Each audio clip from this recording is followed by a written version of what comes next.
I came to be medical director of Barts of London, now Barts Health, about 3 years ago. And the reason I came was because I was passionate about the mission. In the east of London, these are the new buildings you can see at Barts and at the Royal London Hospital. We work at Newham and Whipps Cross as well. But in our part of the world, people die 2 years earlier on average, and they die up to 40 years earlier if they're a street drinker. And that's not good enough. And actually, procurement is one of the means by which I will, hopefully with my colleagues, close that gap. And that's why it's important to me. It does make me get out of bed in the morning. It is about the whole mission, and procurement's a vital part of it. It does save those nurses and does enable the trust to work with his partners in primary care, because it is about partnership. We can't do this in isolation. I'm having a director of public health. In fact, I've got a director of public health on my medical director's team just for that very, very reason. And this is a vital part of the process. We do have the sexy bit, the helicopters. And actually, this lot costs about the same price as a nuclear submarine. So I think really great value. But the people in the east of London deserve this. They literally have waited a quarter of a millennia to get brand new hospitals. And it's been going on for 900 years, and I'm not going to read through all these figures. It is a big trust, but that means there's some big opportunities here to actually take costs out, and some big opportunities to improve quality and safety and experience for a lot of people. And it's big in monetary terms, £1.4 billion turnover and £480 million per year of non-pay influenceable spend that we can go at. Just to say that we structured the new organisation very much on clinical pathway lines. These are the 8 clinical academic groups. I looked at the model of every acute major teaching hospital, and they were all exactly different. So ours is different from everybody else's as well, and I don't think there's a right or a wrong to that. But what's really key going forward is we've established this entity of the clinical procurement group, but that it actually tracks forward to actually get very much more engaged with these clinical pathway groups, these major divisions of the organisation. It's not just about, a group sitting in isolation. It has to be connected. So the way we set about it was Sarah Mussenden, who was the finance director at the time at Barts and the London, and I sat down and said, shall we... I can't remember which of us thought of the idea. I think it was Sarah said, what do you think about a clinical procurement group? And I said, I think, for the reasons I've stated, I think that's a really good idea. So we established some terms of reference and membership as well. It was very key that I led it, actually, as a clinician. We made that determination, but that we then got the divisions as they then were involved. And we also invited the clinicians along who were interested in particular things that we were talking about, whether that was hip replacements, or cardiac devices, or gloves, or sutures, and we also got their clinical directors along. And what I got a sense of was a bit of tradition, actually, at Barts Health. I come down from the north, although I originally hail from Leicester. I've got a lot of northern attitude, and I quite often, when being challenged, said, but they do it in Manchester. Which, having worked in Liverpool for many years, was I never thought I would say that. But some of the practices were really, quite long-standing and somewhat Byzantine, I thought. So some of it was about clarity and simplicity. And, lots of groups of clinicians pretty much having their own supplier and meeting reps pretty much all the time. So it was changing some of the culture and saying we don't do that anymore. It is about some simple objectives that we will set you. We started to look at all these things, new clinical products, trials. Many companies like to come to London teaching hospitals to do trials because it's really important to get the brand name, whether it's Barts or Guy's and Tommy's, the Royal Free, King's, many more, to have that have that impression of a leading organisation involved in your trials and evaluations. So we looked at that. New clinical procedures. There was a previous quality and safety group which looked at those, but I pulled those into this group. Very much about standardisation as well, which is a key concept in the founding of Barts Health. We try to standardise as much as we can where it makes sense, because that's an important concept that generally drives up quality. What we've done since the original establishment of the Clinical Procurement Group is to call it the Clinical Innovation Development and Procurement Group, and we're pulling in innovation development again into this group as well, you know, echoing some of the things that David was talking about earlier. And as I'll demonstrate, we've delivered some pretty big savings across the trust, and the decisions are mandated now across this very large organisation. But there's no reason why we can't do it across a bigger organisation, whether that's UCLP or across LPP, actually, as long as we're in partnership. So how did we go about doing that? Some of it was about being provocative, like saying that's what they do in Leeds, that's what they do in Manchester. Why can't you do it at Barts or the Royal London Hospital? That we will be using fewer products. Quite simple. We will not be using 8, we will be using 2, and get used to it because that's what's going to happen.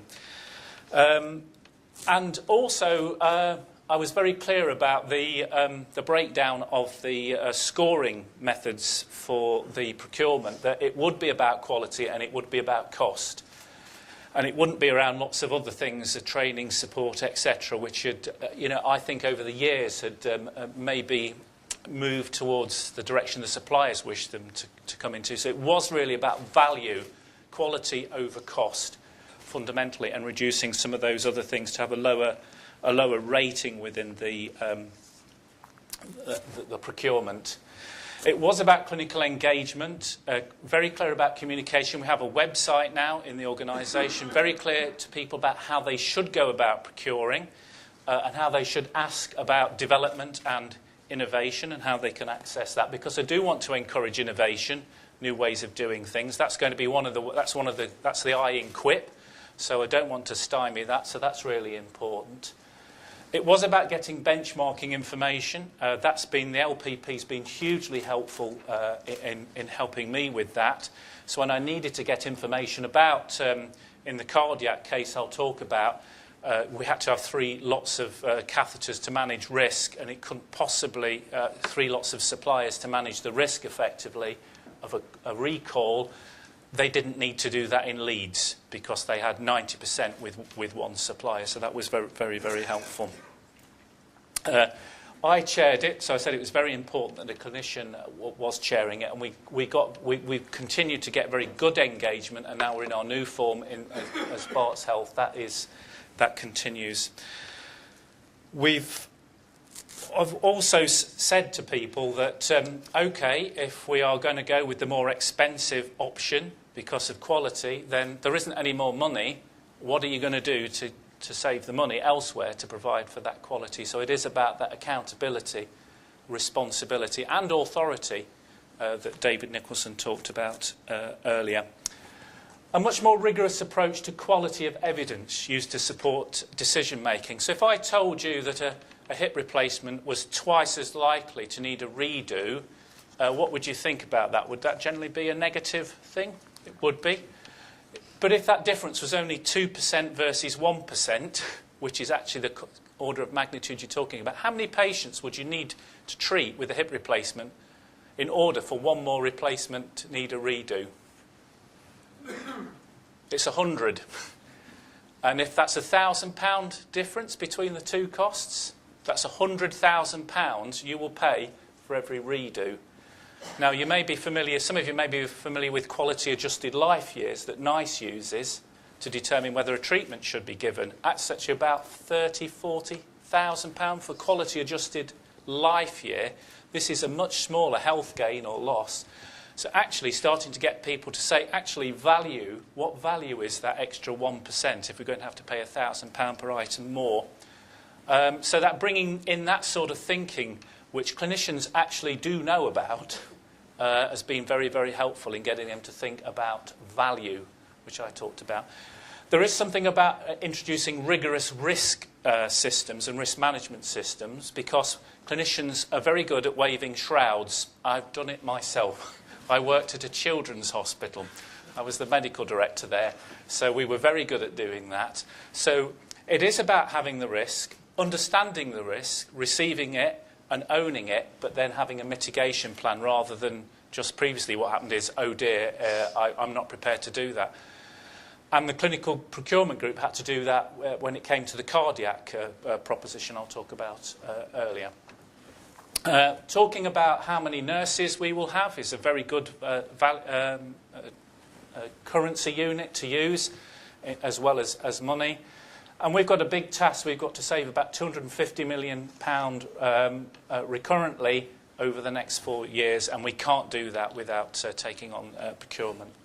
And I think we can deliver a lot through procurement, which will mean Kay Riley, Chief Nurse, and I can rest in our beds at night because we've got enough staff on the wards to do what's necessary.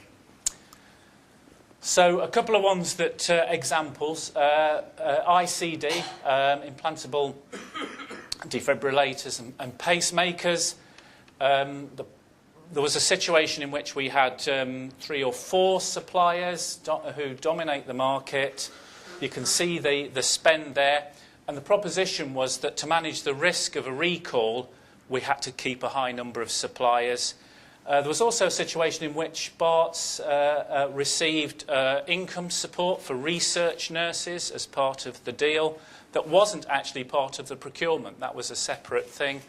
And clinicians, being supported to go to, to study events abroad and in the UK. So it was quite complicated. And actually, the key to this really was managing the risk. And we did get down to a smaller number of suppliers. And in fact, what's happened now, having put that grit in the oyster, is the clinicians are now started to take up the challenge themselves. In the latest procurement round, they have agreed to come down to the 2 suppliers with very, very substantial savings, as you can see there, over £1 million of savings that we're getting. And I'm confident that the patients are as safe as they were previously. I'm happy to go into more detail if people want to chat afterwards. But the interesting thing is now the responsibility and accountability is starting to rest with the clinicians out there. And we've praised them and recognised them for what they've done with this, and that's really, really important. That means that type of saving, that's 30 nurses, isn't it? That's quite a big saving. And then even better, really, with hips and knees, we were shooting for a saving of about £250,000. Those of you who've been involved with orthopaedics will know it's complicated. It's very, very technical. I'm a children's doctor. I'm cuddly and nice. Orthopaedic surgeons, sometimes cuddly and nice, except if you say you can't use the hip replacement that you've been using. That was quite a challenge, and we got the clinical engagement, got them involved in the group, and we were pushing in one particular direction, but they actually pulled the rabbit absolutely out of the hat for us and came up with a saving much in excess of that original value, well over £500,000, well over £750,000. And they completely flipped it on its head, and they went with what was previously the most expensive supplier, but that supplier came in with a really, really very good deal. And what's really interesting about this and the previous one is I don't think the suppliers ever thought we'd do this, and we have, and it actually has changed their behaviour quite substantially. And the fact that clinicians are changing their behaviour is, I think, really, really fundamental to that.